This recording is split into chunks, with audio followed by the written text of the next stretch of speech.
नागपूर जिल्ह्यामध्ये जुलैचा 15 उलटूनही समाधानकारक पाऊस न झाल्यानं खरीप हंगाम धोक्यामध्ये आलाय। पावसाअभावी सोयाबीन पिकं करपू लागलेली आहेत। पानांचा रंग पिवळा पडतोय। परिणामी बियाणं, खतं आणि मशागतीसाठी केलेली गुंतवणूक वाया जाण्याची भीती शेतकऱ्यांना वेळीच सतावू लागली आहे। पुढचे 4 ते 5 दिवसही चांगल्या पावसाची शक्यता नसल्यानं दुबार पेरणीचे संकट आणखी गडद झालेलं असून शेतकऱ्यांच्या नजरा आभाळाकडे लागल्या।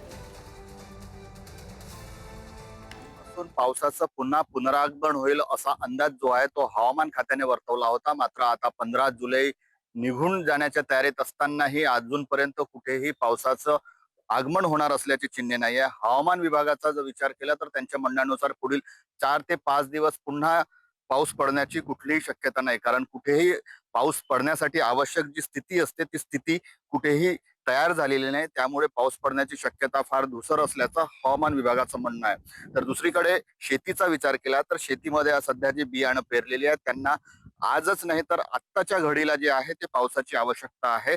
सध्या मी आहे सोयाबीनच्या या पिकांच्या जी पेरणी झालेली होती त्या शेतामध्ये, आणि ही सोयाबीनची जी बियाणे पेरल्यानंतर छोटी जी रोपटे आली आहेत ती आता देखील पाऊस पडल्याने त्यामुळे पिवळी पडून राहिलेली आहेत।